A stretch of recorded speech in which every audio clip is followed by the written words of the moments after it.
Kullu nafsin dha'iqatul maut. Masing-masing diri manusia pasti akan mengalami kematian di sisi Tuhannya. Baik mati secara sukarela, baik mati secara rela dan ridho kepada Allah, ataupun mati secara terpaksa dengan azabnya Allah. Inilah yang disebut mati sebelum mati, yakni sebelum kedatangan sakaratul maut kita sudah mengenal Allah. Dengan jalan belajar ilmu ketuhanan, yakni hakikat dan makrifat. Memang yang datang kepada Allah itu nafsi-nafsi, dirinya sendiri. Alhamdulillahirrabbilalamin. Semoga apa yang dipaparkan di YouTube ini bisa untuk memberi semangat pemaju agar kita mau kembali kepada Allah dengan rela dan ridho hati. Agar ketika ajal menjemput, kita sudah tahu jalan pulang. Maka dari itu, bagaimana caranya mati sebelum mati? Bagaimana caranya kembali kepada Allah? Bagaimana caranya mengkiamatkan diri manusia kita di hati kita? Caranya dengan berzuhud, latihan tafakur, latihan mengheningkan cipta-cipta diri manusia kita di hati kita. Selama ini hati kita ini sudah penuh sesak dengan babakan keduniaan, sehingga gelaplah di dalamnya tentang ketuhanan. Jadi pada intinya selama ini jiwa kita mati di dalam kesadaran bertuhan. Selama ini yang menjadi Tuhan adalah diri kita, yang menjadi Allah adalah diri kita, tapi kita tidak terasa, tapi kita tidak menyadarinya. Terbukti seluruh sifat-sifatnya Allah sudah kita akui sebagai sifat diri manusia kita. Itulah bukti bahwa selama ini kedudukan kita berposisi sebagai Allah. Sedangkan pemilik sifatnya sendiri, yakni Allah, sudah kita buang jauh-jauh, sudah kita tiadakan di hati kita, sudah kita gaibkan di hati kita selama ini. Maka dari itu, meskipun kita bertaubat kepada Allah dengan perilaku kezaliman hati kita selama ini, bertaubat dengan istighfar, seumpama sehari 1.000.000 kali membaca istighfar. Meskipun satu hari 1.000.000 kali membaca istighfar, tak akan ada imbasnya sedikit pun. Karena yang masih merasa mampu membaca istighfar masih Tuhan nama diri kita. Masih manusianya yang mentuhani di dalamnya. Masih diri manusianya yang merasa berkuasa untuk membaca istighfar.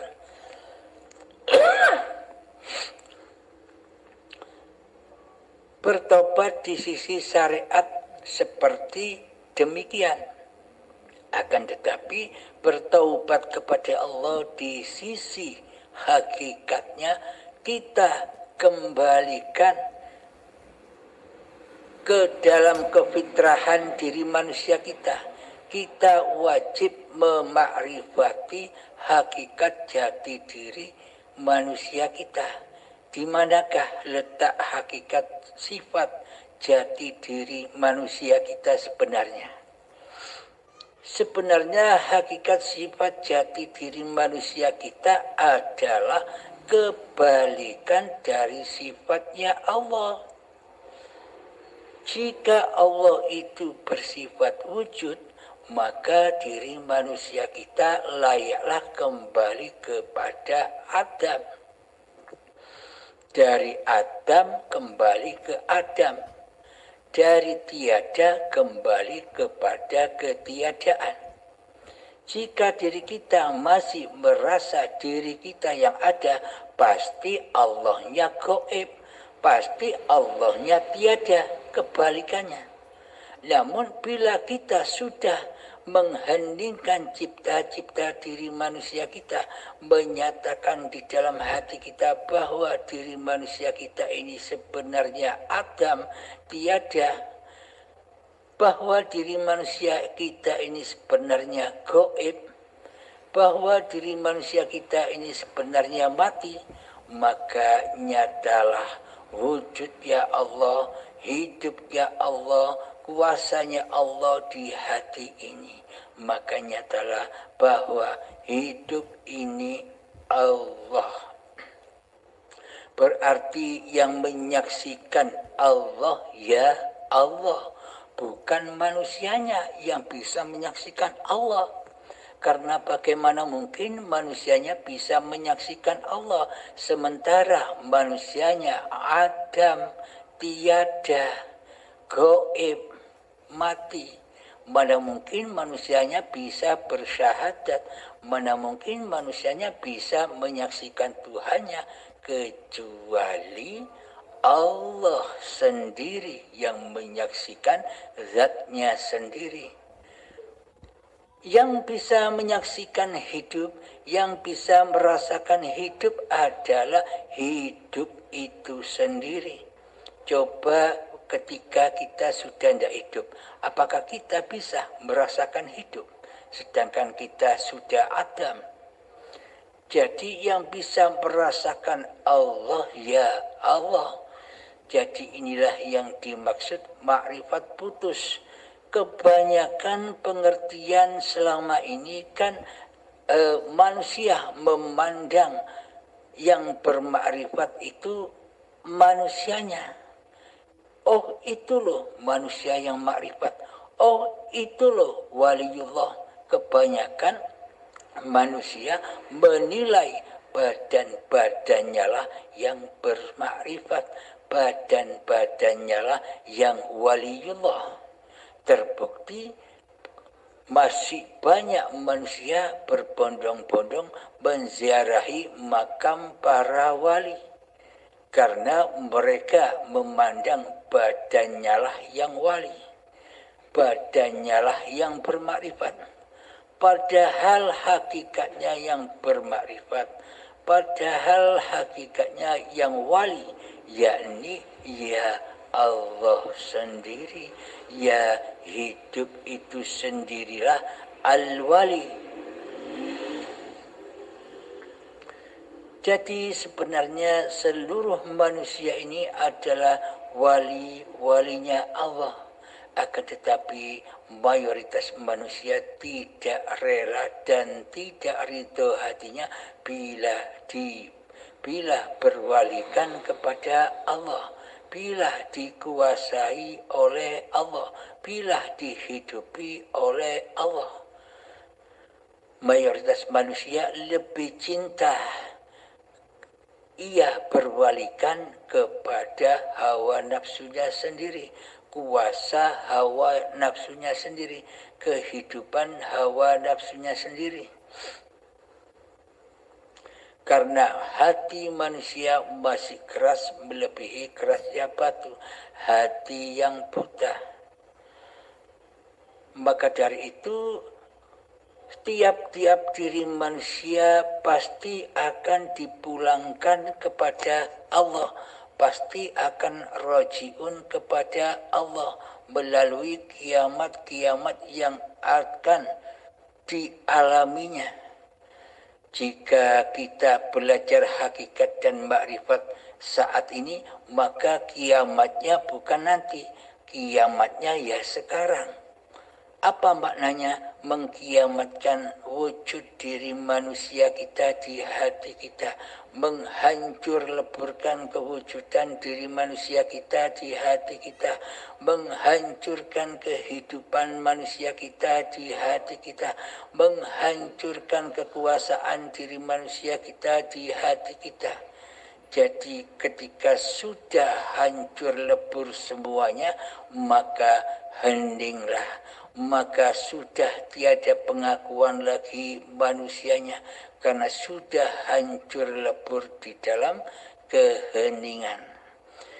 Maka setelah itu nyatalah Allahnya, nyatalah hayatullah, bahkan hayatullah mengakui hakikat diri sejatinya di dalamnya. Innani adallah, sesungguhnya aku ini Allah, hidup ini Allah. La ilaha illa ana, tiada Tuhan selain aku. Kata hidup begitu. Namun ketika hidup masih diakui oleh manusianya, maka manusianya lah yang ngaku-ngaku jadi Allah. Akhirnya kalimatnya innani anallah, sesungguhnya aku ini Allah, kata manusia. Tapi manusianya tidak terasa. Sesungguhnya aku ini hidup, kata manusianya. Karena manusianya masih merasa bahwa hidup ini hidup manusianya. La ilaha illa ana, tiada Tuhan selain aku. Manusianya mengaku dirinya berkuasa di dalam segala tindak lakunya badan. Ini manusia yang masih belum mengkiamatkan dirinya, belum ketemu alam kiamat. Bagi manusia yang sudah mendapatkan syafaat dari Allah, yang sudah mendapatkan hidayah dari Allah, bersegeralah praktekkan apa yang ada di paparan YouTube itu. Jadi setiap kita bertindak tanduk ketika kita duduk, heningkan diri manusia kita. Jangan sangka yang duduk ini manusianya. Jangan sangka yang duduk ini kuasa dari hidup manusianya. Sangkalah, nyatakanlah dalam hati, oh ternyata yang duduk ini, yang mendudukkan badan ini hingga bisa duduk, ya karena hiduplah yang mendudukkan, hiduplah yang memberdirikan, hiduplah yang mensolatkan, hiduplah yang mengibadahkan. Jadi hati selalu memandang, menyaksikan hiduplah sebagai imamnya badan. Nah, jika kita sudah merasakan hal yang demikian, berarti kita sudah melewati alam kiamat. Sudah melewati alam akhirat, yakni akhir kedudukan manusianya mentuhani di hati ini. Jika sudah manusianya sudah gaib, sudah fana, sudah tiada, itulah makna alam akhirat yang sesungguhnya, yakni alam baqo, alam kekal, yang berbuat, yang beraf'al di dalam badan ini adalah yang maha kekal, yakni ya Allah sendiri. Bila sudah demikian, maka pasti seluruh amalnya, seluruh syariatnya pasti menjadi amal yang soleh. Karena bagaimana mungkin Allah menolak amalnya sendiri. Jadi Allah lah yang menggerakkan, Allah lah yang beraf'al. Itulah yang dimaksud amal soleh. Namun bagi manusia yang masih berasik-asikan dengan dunia dan hawa nafsunya, tidak bersegera, tidak bergegas mengenali Tuhannya, nanti kiamat kubronya akan terjadi dengan paksa dan azab yang pedih di saat sakaratul maut tiba. Di situ dipaksa kembali ketika kewujudan diri manusianya dikelongkop, dikupas habis, dikupas daging kulit dari dagingnya sehingga rasa sakitnya 1000 kalinya. Seperti kambing disayat kulitnya dipisahkan dari dagingnya secara hidup-hidup. Sakitnya subhanallah, maha dahsyat azabnya Allah di saat sakaratul maut bagi kita yang masih terlena dalam kehidupan dunia. Bagi kita yang tidak bergegas mengenal Allah, bagi kita yang tersesat, bagi kita yang terlena masuk ke dalam agama Allah. Agama Allah itu adanya di hati, yakni Islamnya hati. Apa Islamnya hati itu? Awaluddin ma'rifatullah. Itulah Islam di sisi Allah. Bila sudah mengenali siapa zat yang bernama Allah itu, maka ketika sudah mengenal, maka ma'rifatnya manusia kembali bermakrifat kepada hakikat diri sejatinya yang adam, yang tiada, yang mati, maka nyatalah ma'rifatullah. Ketika dikupas satu persatu dengan azab yang pedih, keakuan dirinya dikelongkop, kewujudan diri manusianya dikelongkop, diambil paksa, kehidupan diri manusianya dipaksa diambil, dikelongkop, ilmu dan amal manusianya diambil, dikelongkop, anak istrinya juga membantu menyiksa dirinya, harta bendanya yang dicintainya akan menyiksa dirinya ketika sakaratul maut. Karena di dalam hati kita saat itu kita tidak rela ditinggalkan oleh apa-apa yang kita cintai. Hidup kita cintai, badan kita cintai, anak istri kita cintai, harta benda kita cintai. Kita tidak rela dan tidak ridho meninggalkan apa-apa yang kita cintai, sehingga di dalam azab sakaratul maut sangat amat pedihnya perjalanannya. Demikian Kang Mas, semoga kita semua dapat dipahamkan oleh Allah Subhanahu wa taala. Akhirul kalam, assalamualaikum warahmatullahi wabarakatuh.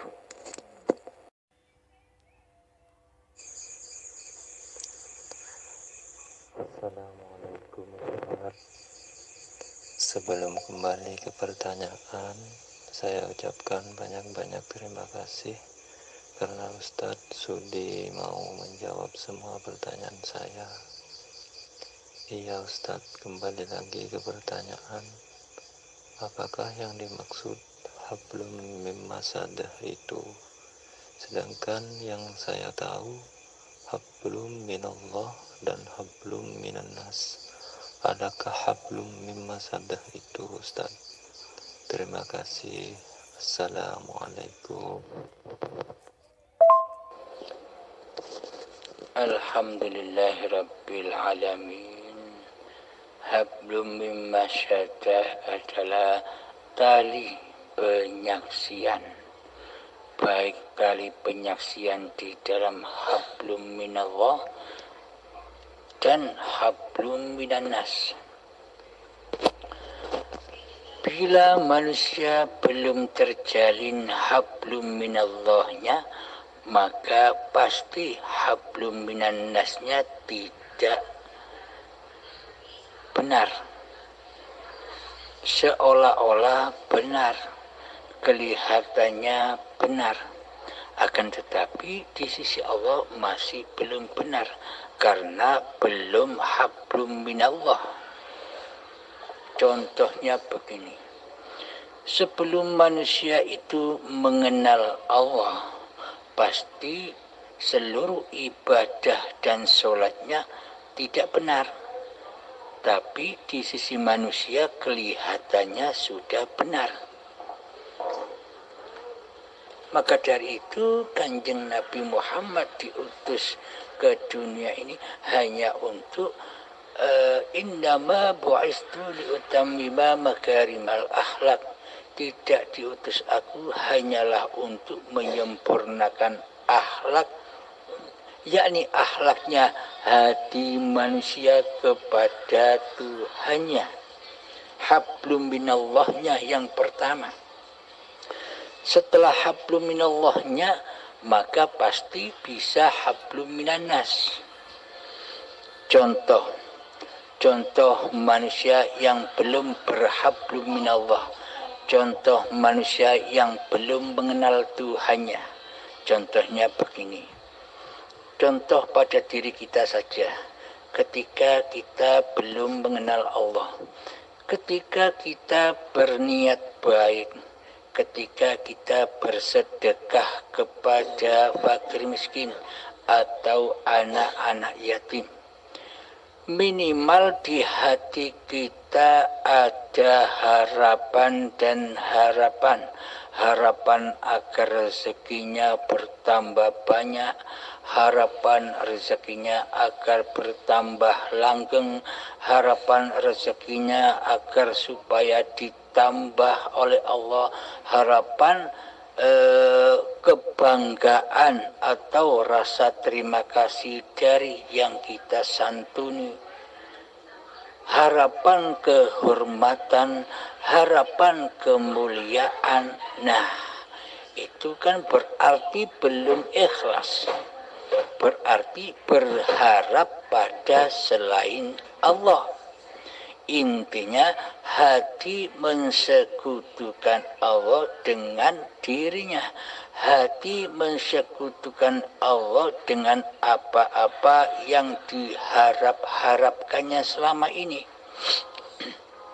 Inilah bukti bahwa orang yang belum mengenal Allah itu pasti sholat dan seluruh amal ibadahnya dan sedekahnya pasti tersesat dari Allah, akan tersesat kepada dunia dan hawa nafsunya, yakni mempersembahkan kepada hawa nafsunya, bertuhankan kepada hawa nafsunya sendiri, karena selama ini kita tidak mengenal Allah. Pasti hablum minan nasnya juga penuh dengan kedustaan dan kedustaan. Meskipun di sisi manusia kelihatannya kita orang yang dermawan, kelihatannya kita orang yang ahli ibadah di sisi manusia. Karena manusia masih sama-sama manusianya, sama-sama mentuhankan hawa nafsunya. Pasti yang dipandang hanya laku badan-badannya, gerak badan-badannya, tidak mampu menerobos hatinya. Inilah bukti hablum minan nas bagi hamba yang belum mengenal Tuhannya. Pasti semuanya tersesat, bahkan meracuni dirinya dengan kebanggaannya, dengan rasa hormatnya, dengan rasa mulianya di atas amal ibadahnya. Jadi hablum minan nasnya terputus, tersesat, karena hablum minallahnya belum diraih. Maka jika ingin hablum minan nasnya itu sesuai dengan syariatullah, sesuai dengan agama, yakni ikhlas, maka raihlah, maka kenalilah, maka sambunglah hati kepada al-ikhlas. Siapa? Allah itu sendiri, yakni berusaha mengaji, mengenal Allah. Agar apa? Agar hablum minan nasnya terjalin dengan sempurna, dengan keikhlasan. Sholatnya ikhlas, ibadahnya ikhlas, sedekahnya semuanya ikhlas.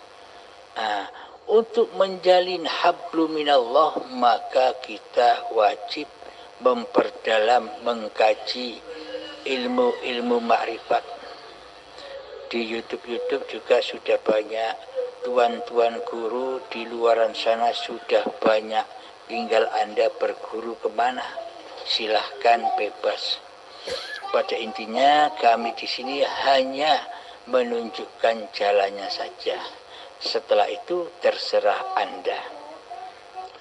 Maka dari itu jalan menuju hablum minallah, maka fitrahkanlah dulu kewujudan diri manusia kita, yang mana sejatinya sifat diri manusia kita ini adalah kebalikan daripada sifat-sifatnya Allah. Selama ini yang berperan, yang berposisi sebagai Allah kan diri kita. Jadi mana mungkin kita bisa hablum minallah, sementara yang jadi Allah adalah hawa nafsu kita sendiri.